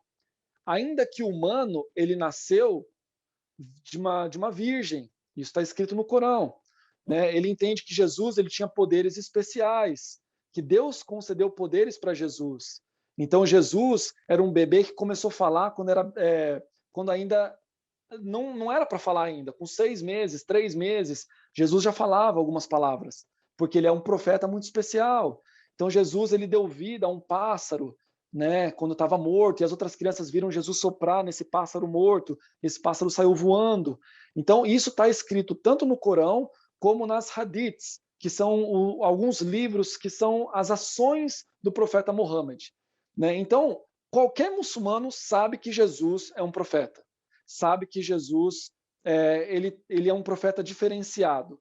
A questão é que os muçulmanos nominais não sabem de muitos detalhes. Né? Jesus ele é o Messias no Corão, mas eles não sabem o que significa ser Messias. Né? Então, ofende muito você tratar Jesus como filho de Deus, porque isso não está no Corão, isso não está registrado no Corão. A questão é que o islamismo e o cristianismo são extremamente parecidos. Muhammad, ele conviveu demais com cristãos e judeus, porque ele morava em Medina, que era a rota para a Índia, a rota para a Ásia. Né? Então existiam muitos cristãos e judeus passando por ali. E ele escutava, porque ele era um ótimo guia dessas caravanas, para falar, aqui tem assalto, aqui não tem. Então ele ouvia muitas dessas histórias. E é claro, muitas dessas histórias ele colocou ali nesse livro, né, no Corão. Então, isso é fato, tá bom? Então, não pense que o muçulmano não sabe nada sobre Jesus, porque eles sabem sim. Né? Alguns sabem menos, outros sabem mais. A questão daquilo que o muçulmano, daquilo que ele segue as palavras de Muhammad, o que isso pode influenciar na igreja? Algumas coisas podem ser positivas e outras negativas. Né? Por exemplo, o respeito a Deus. né? Isso é muito positivo, o respeito que o muçulmano tem por Deus, o respeito que ele tem pelo Corão, de não deixar nunca o Corão no chão, de colocar o Corão num lugar sujo, né? E não que a Bíblia, a gente acredite que ela é um amuleto, mas a gente tem que ter um respeito pela palavra de Deus, a gente tem que ter um respeito por Deus, né? Então, por exemplo, se eu vou falar de Jesus para o muçulmano, eu vou levar uma Bíblia, eu não vou levar nunca uma Bíblia que está rabiscada, porque eu sei que se eu rabiscar uma pregação excelente do reverendo Ageu, e vou colocar ali o esboço para eu estudar depois, ele vai ficar chocado, porque como que eu rabisquei um livro sagrado? Né? Então eu tenho que entender que ele tem um respeito muito grande por Deus e alguma coisa tem que entender que a Bíblia não é um amuleto, mas a gente pode ter um respeito bom pela palavra de Deus, de preservar, de cuidar, né? O respeito, por exemplo, a questão da disciplina na leitura e na oração. A disciplina que eles têm para oração, eles param o que eles estão fazendo no momento da oração. Então a gente tem que falar para eles, olha, a oração no cristianismo, ela não precisa ser esse ritual. Você não tem que orar para você ter pontos com Deus, mas você ora para ter relacionamento com Deus, né? Para você abrir o seu coração para Deus, conversar com Deus, escutar a voz de Deus muitas vezes, né? Então ele vai fazer isso muito mais vezes, talvez, que um cristão que já nasceu num berço do cristianismo, né? Tem cristão que vai orar na hora que acorda, na hora do almoço, na hora que vai dormir. Não tem um momento que ele vai falar assim, não, esse é o momento que eu separo para orar. Né? Então eu vou separar um momento das 4 às 5 da tarde para orar. Quando eu era muçulmano, eu tinha 5 momentos que eu tinha que orar. Então eu vou separar um momento para orar também. Não com obrigação, mas porque eu quero ter intimidade com Deus, eu quero ter relacionamento com Deus. Então muitas coisas do islamismo, quando essa pessoa vem com essa genética, com essa carga para dentro da igreja, algumas coisas a gente tem que falar, não, isso você não pode fazer. Isso você não deve fazer. Isso é perigoso você fazer. Isso não é pecado, mas isso pode levar a um pecado. E algumas coisas, cara, mantém isso. Essa disciplina, esse temor a Deus, esse respeito para quando você vai orar, né? O meu filho, eu estou tendo uma dificuldade, porque ele fala muito você, Deus, que você, né? Então, uma criança muçulmana, que agora o pai aceitou Jesus, essa criança nunca vai falar você para Deus. Vai falar, Ya Rab, ó mestre, Senhor, né? E já o meu filho, que fala você para todo mundo, eu já estou tendo uma dificuldade. Não, filho, a gente não é errado chamar Deus de você, mas a gente tem que ter um respeito maior, então vamos chamar de Senhor. Então, algumas coisas são muito boas, que podem vir junto, e algumas coisas não tão boas que a gente tem que trabalhar. Ok. Daniel Machado. Boa noite, reverendo. Minha pergunta é mais um cunho político, digamos assim, mas eu queria saber como os acontecimentos no Afeganistão se interferiram alguma coisa na pregação do evangelho nos outros países árabes, e se interferiu como, né? Houve essa interferência. Olha, a interferência ela é mínima nos outros países. A interferência ela é muito grande dentro do Afeganistão, né? Porque antigamente, antes do Talibã estar no poder, né, existia uma certa liberdade, não só de cunho intelectual, como as meninas estudando, as mulheres trabalhando, nesse contexto cultural, mas no contexto religioso, né? O Afeganistão ele cresceu em número de cristãos de uma maneira grandiosa nos últimos anos, né? Eles tinham uma certa liberdade para poder adorar ao Deus que eles creem. E com o Talibã lá, isso é muito complicado. Agora, isso interfere sempre para mim de uma maneira positiva. Toda desgraça entre os muçulmanos, infelizmente, né, é uma desgraça para eles, mas para a evangelização isso é muito positivo, porque a partir do momento que eu viro para o meu amigo árabe e falo assim, olha, eles são seus irmãos na fé, eles não são seus irmãos de raça, vamos dizer assim, eles não são árabes, eles são afegãos, mas ainda assim vocês são irmãos na fé, vocês creem na mesma coisa, vocês são muçulmanos, sim, nós somos muçulmanos, mas então por que eles oprimem tanto as mulheres? E por que vocês não oprimem as mulheres? Então todos os acontecimentos, eles têm que servir para nós cristãos como uma ponte para o evangelho. Né? A gente tem que sempre encarar tudo que está acontecendo como uma oportunidade de pregação. Então o que está acontecendo lá, que está bem atual, bem falado, eu falo, mas eles estão oprimindo as mulheres, por que vocês não oprimem? Ah, não, porque a gente entende que isso não é correto. Mas o que o Corão diz? Qual é o valor da mulher no Corão? Porque eu conheço um pouco o Corão, e o Corão não valoriza tanto a mulher assim como valoriza o homem. Por que quando eu vou nas mesquitas, as mulheres não podem entrar? Por que só em Meca a mulher pode entrar nas mesquitas? Por que nas mesquitas aqui a mulher tem que ter uma sala separada? Então, qual é o valor do homem e da mulher para Deus? É diferente? Quer dizer que Deus ama mais? Então, são perguntas que eu vou colocando, mas por que eu vou colocar essa pergunta? Porque está o assunto do Afeganistão hoje. A opressão às mulheres, as mulheres não podem estudar. Então, assim, isso interfere no evangelismo. Mas, com relação o missionário entrar, não entrar, as ONGs estarem atuando, não, isso não interfere em nada, porque isso é Afeganistão e somente lá. É diferente do Levante, da Primavera Árabe, né? Que aí foram vários países, ou quando existe uma guerra direta no país onde eu estou presente, aí isso interfere mais. Tá bom? Obrigado. E Paulo? Boa noite, reverendo. É um prazer ouvi-lo. Boa noite. Reverendo Sérgio também, muito bom. Bom, minha pergunta é a seguinte, são duas. Qual a importância da agência no seu envio ao campo missionário e como eles atuam como um missionário enviado? Qual a importância da agência missionária no envio do missionário e também da igreja que envia? E outra também é referente aos seus filhos e esposa, como o senhor consegue lidar com essa mudança de países, se está bem complicado. Eu acredito que eles já estavam bem adaptados em Omã, agora vindo ao Brasil e agora para o Iraque. Se der para falar um pouquinho sobre isso.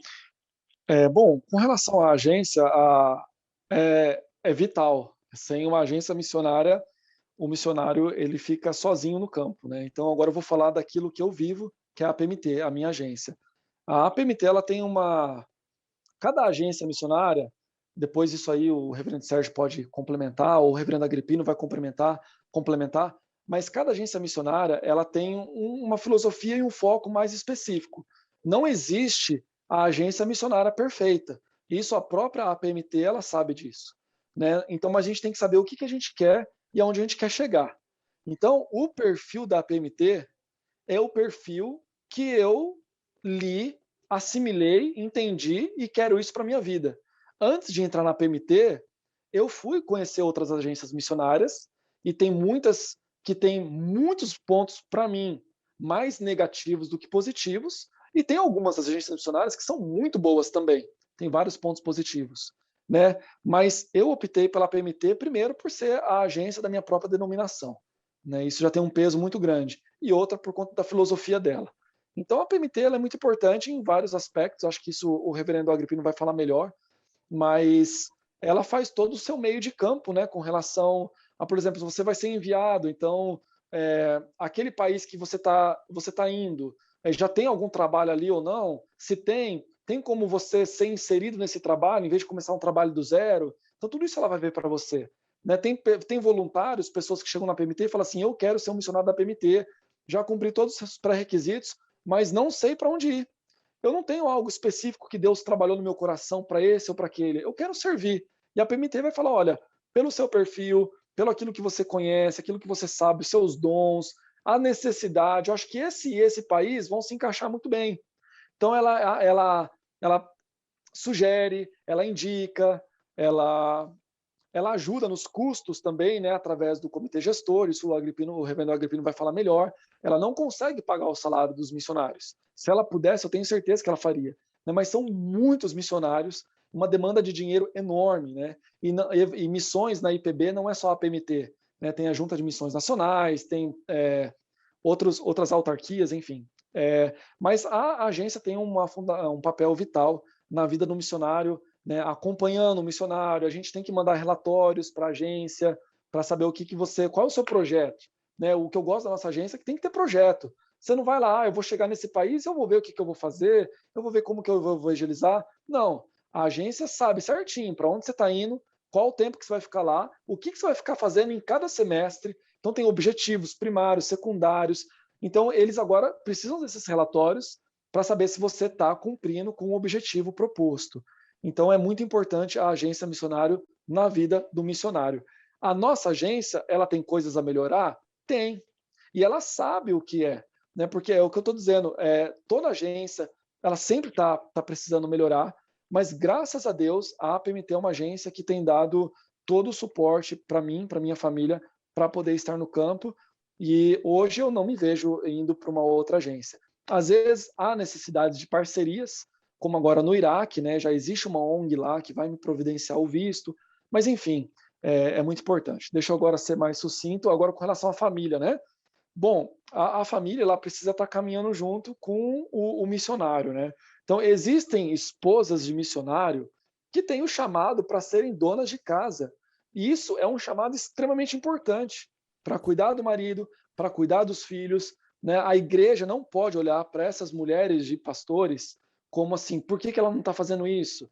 Né? Por que ela não está ajudando isso? Assim como nós, pastores na igreja brasileira, recebemos às vezes crítica que a mulher do pastor tem que ser presidente da SAF, né? E não tem. Tem mulher que tem chamado para estar cuidando da sua casa. Mas existem mulheres de missionários que têm um chamado também para estar atuando. E a minha esposa é uma delas. Ela gosta de estar com as mulheres, ela aprendeu a língua árabe, ela aprendeu a cultura, ela tem um papel muito importante para trazer as mulheres para a igreja que a gente está plantando. Porque homem não evangeliza mulher. Homem tem amizade com homem e mulher tem amizade com mulher. Né? Então é muito importante o papel dela. Para os nossos filhos, e para minha esposa, e para mim foi muito difícil, porque o nosso plano era ficar em Oman muitos anos, né? Consolidar a igreja que a gente plantou. Mas, infelizmente, a gente teve que sair de lá. E isso é a soberania de Deus. A gente descansa na soberania dele. Mas foi difícil voltar. Tivemos que passar por um processo de recuperação. Eu vim com muitos traumas, né? Crise de pânico, muitas coisas aconteceram por conta da tortura que foi feita ali da prisão. Né? Então, a gente tinha um acompanhamento pastoral muito importante. A gente tinha um acompanhamento psicológico para tratar desses traumas, né? Então, hoje, a gente está bem adaptado no Brasil, trabalhando com os árabes no Brasil, mas agora já indo para o Iraque. E agora, como que a gente lida isso com família, com filhos? É muito joelho no chão. Né? Eu falo assim, Deus, se o Senhor está me mandando para o Iraque, o Senhor não está me mandando sozinho. Então, coloque esse amor que o Senhor está colocando no meu coração pelo Iraque, no coração da minha esposa, dos meus filhos, porque o Senhor está chamando a minha família para estar trabalhando lá. O meu filho é um missionáriozinho na rua, no bairro, jogando futebol com as crianças. A minha filha também. Então, Deus vai trabalhando. E isso é maravilhoso ver a ação de Deus quando a gente ora e Deus vai respondendo a nossa oração. Quando meu filho voltou, ele falou, nunca mais quero estar no Oriente Médio. Não quero que você vá de novo para o Oriente Médio, papai, porque eu não quero ver você preso de novo. Ele sofreu com tudo isso. E eu falei, calma, filho, o nosso tempo agora é Brasil, vamos viver felizes no Brasil. E a gente vai orando, orando, orando. Quando o tempo está se aproximando de ir para o Iraque, ele já começa a falar, o que tem lá no Iraque, papai? Ah, tem isso, tem aquilo. Poxa, que legal, eu quero ir para o Iraque também, papai. Então é fruto de muita oração, né? A gente tem que estar sempre com o nosso joelho no chão, pedindo a ajuda e a sabedoria de Deus, e ele vai operando, ele vai confirmando aquilo que ele quer para a gente. Muito bom, muito bom. Deixa eu fazer algumas perguntas que estão aqui no YouTube. Uma, reverendo, o senhor acabou de responder da Valéria Tosi. Ela perguntou como é que as mulheres são alcançadas na evangelização lá, né? E você respondeu que é pelo contato com mulheres também, não é? Esposas, missionárias. Esse sempre é o carro-chefe.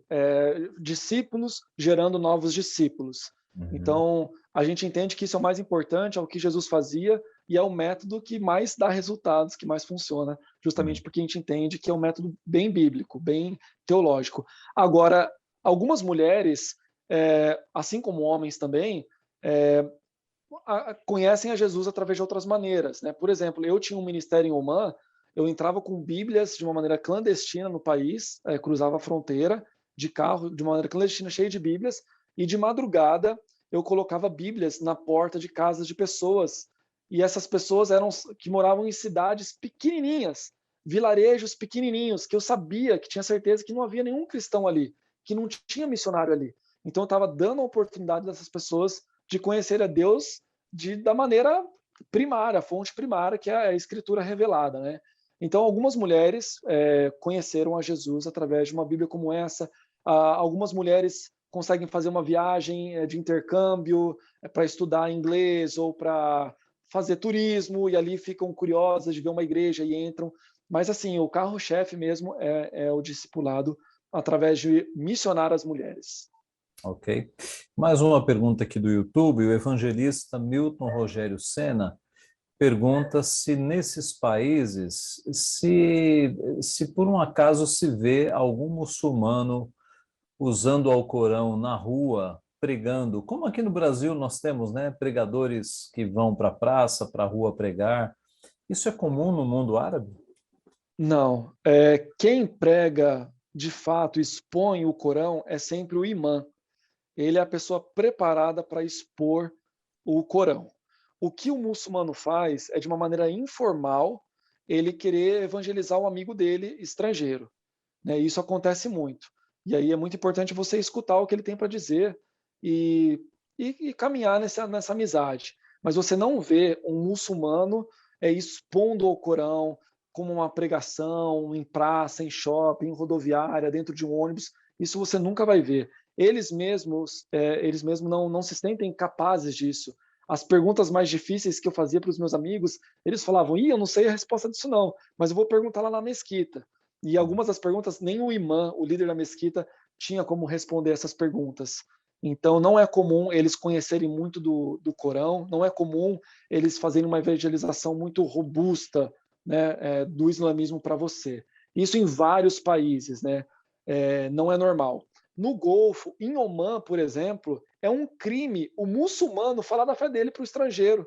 Assim como é um crime o estrangeiro falar da fé dele para o muçulmano, pela lei do país, se um muçulmano começa a te evangelizar, né, te muçulmanizar, você pode falar: epa, isso é um crime, eu vou chamar a polícia e te denunciar, viu?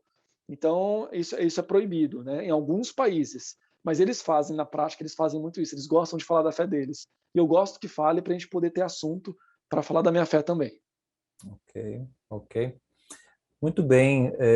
Nós temos aqui mais 4 perguntas do grupo de alunos e eu penso que eu vou limitar essas 4, porque senão a gente vai entrar a noite adentro aqui, né? E temos que não podemos nos aproveitar aí da bondade do reverendo Vladimir. Vamos lá, Sidney.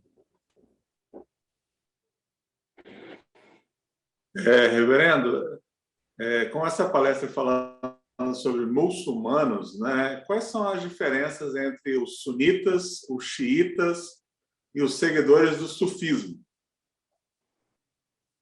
Tá joia. E as dificuldades para evangelizar cada grupo desses. Nunca pergunte isso para o muçulmano, tá? Qual a diferença? Por que tem essa divisão? Eles ficam muito bravos com essa pergunta, né? Então, bom, se você tiver o assunto ali, você quiser fazer a pergunta, mas por quê? No contexto, aí tudo bem, pode fazer. Mas nunca chegue de cara e faça essa pergunta, porque isso vai deixar eles de uma maneira muito bravas, porque eles falam que não há divisão no islamismo.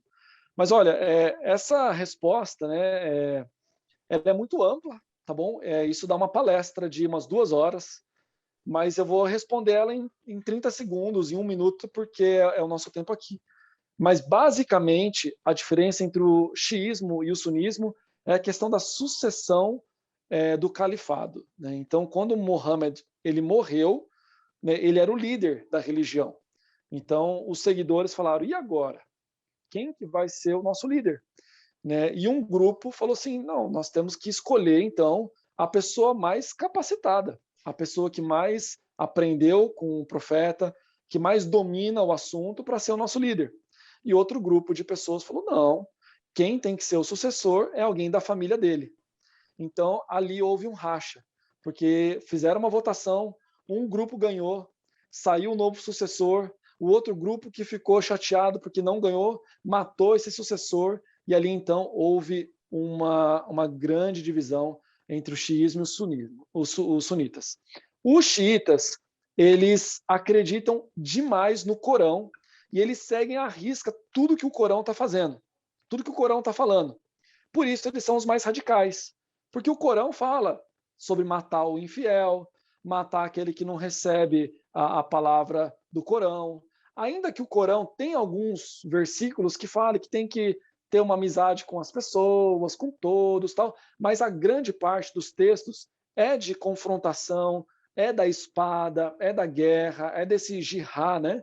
Então, o xiita, ele vai muito ao pé da letra do Corão.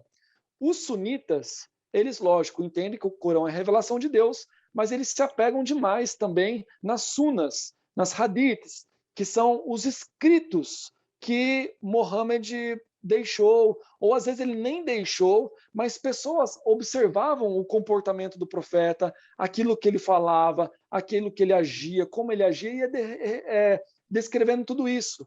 Então os muçulmanos falam, poxa, o profeta é escolhido por Deus. Se ele comia com a mão direita, eu vou comer com a mão direita. Se ele amaldiçoou o cachorro, porque o cachorro mordeu a mão dele, então o cachorro vai ser amaldiçoado. Eu acredito nisso. Então os sunitas, eles não são tão apegados ao Corão quanto o xiita. Então essas duas diferenças são as principais, né? O sufismo já é uma linha mais, vamos dizer assim, mais pentecostal, neopentecostal do islamismo, né? Eles acreditam muito nas questões do extraordinário, né? Então eles têm rituais que mexem muito com a emoção, né? Então eles sentem um relacionamento maior com Deus, fruto dessas questões extraordinárias, fruto dessas ações, né? De ficar girando, de alguns chás que eles tomam, enfim. Aí é conversa para muitas horas aí, tá bom? Mas a questão do evangelismo não muda muito, não. O que muda é só essa questão de, se eu sei que essa pessoa acredita demais nos dizeres do profeta, então deixa eu estudar o que o profeta disse, o que o profeta fez, para eu ter um vocabulário, uma conversa mais próxima daquilo que ele entende que é o correto, né? E com o xiita, né, eu vou tomar mais cuidado no evangelismo, porque se ele não gostar de mim, ou se ele descobrir alguma coisa, ele vai querer me matar. O sunita já não é tanto assim, o xiita já é mais radical. Eu tenho alguns cuidados a mais com a questão da segurança, mas eu vou usar muito mais o Corão como ponte em algumas perguntas do que as hadiths, do que os dizeres do profeta, né? Então, a maneira como você apresenta o evangelho é praticamente a mesma, só essas questões superficiais do que um crê, outro crê, que eu tenho que saber para poder compartilhar. Muito bem, seminarista Jô. Graça e paz, reverendo. Eu creio que, em partes, a minha pergunta já foi respondida, que era justamente a respeito da questão da mulher, né? A mulher missionária. A gente sabe que aqui no Brasil a mulher evangeliza a mulher, assim como também evangeliza os homens. No caso lá, por exemplo, estou indo para lá, sou brasileira, quero trabalhar com missões, com povos árabes, e eu tenho que trabalhar especificamente só com as mulheres. Eu jamais poderia querer evangelizar um homem. Essa é a regra, tá, irmã? Você já tem que colocar isso na sua cabeça, que você está indo lá para alcançar as mulheres. Não é porque um homem apareceu no seu caminho, coincidentemente, um homem que já tem uma cabeça mais aberta, que está te respeitando ali, ele não está ali com outras intenções, porque o árabe, quando chega numa mulher estrangeira, ele sempre vai chegar com má intenção. Isso é praticamente certo, 99% de chance. Mas, assim, se Deus coloca essa pessoa no seu caminho, a sensibilidade do Espírito Santo, essa pessoa fazendo perguntas com relação à sua fé, né? Então você, lógico, vai responder essas questões, e aí você vai dizer, olha, eu tenho um amigo que ele acredita na mesma coisa que eu acredito. Você se importa de eu passar o telefone desse meu amigo, de eu te apresentar esse seu amigo? Vamos na semana que vem, numa cafeteria, e eu posso chamar esse meu amigo para a gente continuar essa conversa? Né? Porque aí esse homem vai estar agora com um missionário homem, porque isso vai ser muito melhor. Né? Se você ficar encontrando essa pessoa semanalmente numa cafeteria, outros homens vão olhar e vão achar que você é uma mulher com má intenção, né? Então, uma brasileira que já tem, às vezes, uma má reputação em alguns países, isso pode denegrir a sua imagem e comprometer o seu ministério nesse bairro, na sua cidade. Então, é muito importante esses cuidados, né? Então, assim, a regra é essa, você vai cuidar só de mulheres, evangelizar só mulheres. Mas a gente não pode também, é claro, se uma pessoa, um homem, chega para você e pergunta se você sentiu que ali é o momento de falar alguma coisa, mas o ideal é você já passar essa pessoa para um missionário homem. A mesma coisa para mim, né? Já teve um caso de uma mulher vir começar a conversar comigo, de uma recepcionista tal, e eu conversar muito com ela, ela gostar de conversar comigo, perguntar da minha fé, e logo eu respondi algumas coisas ali, jogo já, falei assim, olha, minha esposa, ela crê na mesma coisa que eu, ela pode conversar com você mais sobre isso. Então a gente já passa isso para frente, para não criar uma imagem ruim culturalmente, isso para não prejudicar o progresso do evangelho. Obrigada. Ok, uma última pergunta aqui do grupo de alunos, seminarista Matheus. Obrigado, reverendo Ageu. Boa noite, reverendo. A minha dúvida é uma coisa que você mencionou aí durante a palestra, né, que quando você foi lá para Rumã, uma das coisas que você fez foi criar uma escola de futebol ali com o propósito de evangelizar ali o pessoal lá, né? A pergunta é, isso deu certo? E como que foi feito o trabalho de evangelização usando aí o futebol? Já é uma pergunta excelente. Isso deu certo, funcionou. E eu creio também que, assim, a escola de futebol, ela é uma plataforma, primeiro, para eu estar no país, para eu conseguir meu visto. Então, ela serve para isso.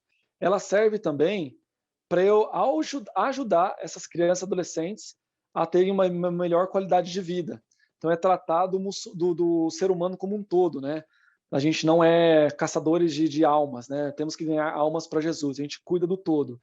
Então, eu cuidava do aspecto físico, emocional, cultural cultural não, emocional, físico dessas crianças com o esporte. Mas é claro, a parte principal e o meu objetivo ali era levar a palavra de Deus para essas crianças, para esses adolescentes. Como que funcionava isso e por que deu certo? Eu não poderia, na minha academia de futebol, antes do treinamento, falar assim, olha, pais, crianças, antes do treino, eu vou contar uma história da Bíblia para vocês, fazer uma oração, aí a gente começa o treino. Então, quem quer fazer futebol comigo é a minha escola, é assim que vai ser. Se eu faço isso, eu ia ser denunciado pela polícia e ninguém ia vir na minha escola de futebol. Então, eu nunca disse para ninguém que eu era cristão e muito menos que eu era missionário, que eu era pastor. Eu cheguei como professor de educação física, um técnico de futebol. Abri a academia de futebol e dava aula de futebol todos os dias. Mas como que eu falava de Jesus nesse contexto? Eu sempre semeava princípios bíblicos no coração dessas crianças e adolescentes. Por exemplo, dividia em 5 filas e eles tinham que fazer exercícios de passar a bola. E eu falava 10 passes com o pé direito, 10 passes com o pé esquerdo. E começava a andar para ver as filas, como eles estavam fazendo os passes. De repente, uma fila já falava, coach, professor, a gente aqui já terminou. Eu tinha certeza que não tinha dado tempo, humanamente falando, não tinha dado tempo de fazer 20 passes, 10 com o pé direito, 10 com o pé esquerdo. Aí eu falava, senta todo mundo. Sentava todo mundo no chão e eu falava assim, olha, vocês sabiam que Deus, ele está em todos os lugares, que Deus está olhando até mesmo agora para esse treino de futebol. Isso já muda um pouco do conceito de onipresença de Deus do muçulmano. E eu falava assim, olha, vocês sabiam que na palavra de Deus está escrito que Deus está em todos os lugares? Tem até um texto que fala que se você fizer a sua cama no mais profundo abismo, se você estiver no alto de uma montanha, se você tomar as asas da alva e lá, até lá, a mão de Deus está ali, Deus está vendo todas as coisas. Então, vocês vão conseguir me enganar. Vocês vão conseguir enganar algumas vezes o professor de vocês da escola. Vocês vão conseguir, às vezes, enganar o pai e a mãe de vocês. Mas vocês nunca vão conseguir enganar Deus, porque Ele está observando e vendo todas as coisas. Bom, ensinei o conceito bíblico de onipresença, onisciência de Deus. Essa semente está no coração dessas crianças e adolescentes. Eu não falei Jesus, eu não falei Bíblia. Então essa criança, ela chega na casa dela, se o pai perguntar alguma coisa, ele não tem como me acusar de nada. E se o pai vier falar comigo, nossa, você falou isso? Eu nunca tinha parado para pensar nisso. Ele não vai falar isso está errado. Ele não vai brigar comigo. Ele vai falar, poxa, obrigado por falar uma coisa tão importante de Deus. Então eu fiz isso com relação a honrar pai e mãe. Eu fiz isso com relação a perdão, com amor ao próximo, com cumprir regras, vários e vários conceitos bíblicos eu ensinei para essas crianças de acordo com uma situação que aconteceu. Uma briga no campo, uma criança xingando o pai porque o pai foi buscar a criança e ela queria ficar mais tempo e ela tinha que ir embora. né? Então os pais iam pedir ajuda, me ajuda com relação a isso, meu filho, porque eu não sei como educar ele, meu filho nisso. E ele sabia que eu dava conselhos para a educação de pai e filho. Então, assim, foi interessante, depois de 2, 3 anos, alguns pais falaram assim, obrigado, porque depois que meu filho começou a fazer futebol com você, já se passaram 6 meses, eu estou vendo uma diferença enorme na vida do meu filho. Pai chegando, olha, depois de 2 anos aqui, o meu filho é uma outra criança, ele mudou da água para o vinho. O que o futebol tem de tão importante? E eu falava, não é o futebol que está transformando a vida do seu filho. Mas o que é então? Ah, vamos marcar um jantar. Né? Você nunca dá a resposta na hora, né? Você tem que ir fazendo aos poucos, né? E aí isso trazia uma dúvida e ele me convidava para jantar, e no jantar eu ia começando a explicar aos poucos, ele começava a gostar das coisas que eu escutava. Então, começava não só a alcançar mais as crianças e adolescentes, mas a família toda era alvo da palavra de Deus, fruto do testemunho no campo, fruto das coisas que a maneira que eu tratava essas crianças, esses adolescentes, é diferente de qualquer outro treinador árabe. Eu nunca bati nas crianças, né? O treinador árabe bate, se erra um gol, né? Então, tudo isso serviu para plantar o evangelho no coração dessas famílias. A gente começou a escola de futebol com 7 alunos, né? Depois de alguns meses foi crescendo, e depois de 6 anos que eu fiquei com a escola, que nos primeiros 4 anos eu trabalhei num clube de futebol do país, até conseguir abrir a minha própria academia, a gente fechou o ano com 100 alunos, né? Então, foi uma bênção muito grande poder compartilhar de Jesus com tantas crianças e adolescentes. Uhum. Fernando, a última pergunta vem do YouTube, é feita pelo Daniel Figueiredo. Ele pergunta qual o tempo em média de discipulado para um muçulmano eleito, né, que acaba se convertendo a Cristo? Antes de eu responder essa pergunta, pastor, depois no final, antes dos alunos saírem, quem quiser, eu vou dizer o meu telefone e o meu e-mail, se você quiser que eu responda algumas outras dúvidas ou informações mais sobre o campo, quero ser um missionário no Oriente Médio, quer ter contato, você pode sempre me escrever que a gente está sempre disposto a ajudar. Uhum. Bom, isso é muito subjetivo, né? Cada pessoa assim tem um tempo, como qualquer pessoa em qualquer contexto, cristão, não cristão, ateu, não ateu, mas geralmente o que aconteceu em Omã é que uma pessoa precisa assim de 1 ano de acompanhamento, de estudo na palavra, para ela poder ter uma definição sobre a fé, ter um encontro com Cristo. A gente sabe que isso é muito relativo, né? É Jesus que chama, né? Tem pessoas que com 2 meses já oraram, creram no coração, confessaram com a boca que Jesus Cristo é o Senhor, mas em média o que acontece com o contexto árabe é que você precisa geralmente de 1 ano falando todo o Antigo Testamento, chegando na redenção, para a pessoa entender de fato o que é Jesus, quem é Jesus, por que ele teve que vir ao mundo, por que ele é meu Salvador. Você tem que fazer aos poucos, né? E você não consegue fazer isso todo encontro.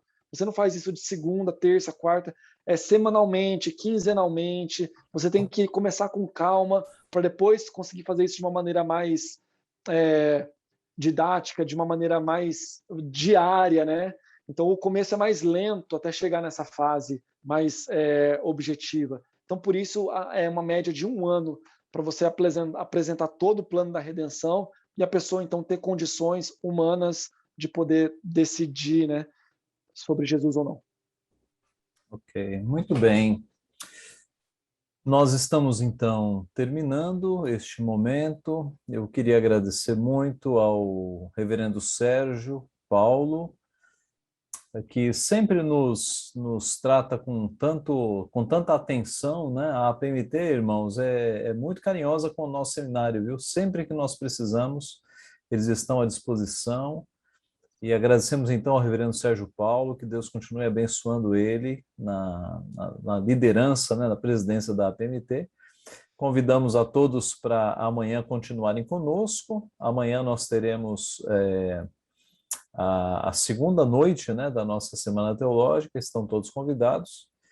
E nós vamos encerrar com a palavra de oração, então. Vamos orar? Pai Santo, Deus bendito, nós te somos muito gratos por esses momentos tão preciosos em que nós pudemos conhecer o trabalho, ó Pai, abençoado da APMT, por meio do teu servo, ó Pai, reverendo Sérgio Paulo, que dirige essa agência, esse esforço missionário que tem alcançado tantos países. Pedimos que o Senhor abençoe o reverendo Sérgio, continue cuidando dele, da sua família, do seu ministério na igreja local, nos concílios, especialmente, Pai, à frente da APMT, que ele continue dando muitos frutos para o Senhor e levando a nossa agência a fazer cada vez mais a tua vontade. Pai, abençoa todos os missionários espalhados pelos campos, continua cuidando de cada um deles. Abençoa o reverendo Vladimir, o pai, sua esposa, seus filhos.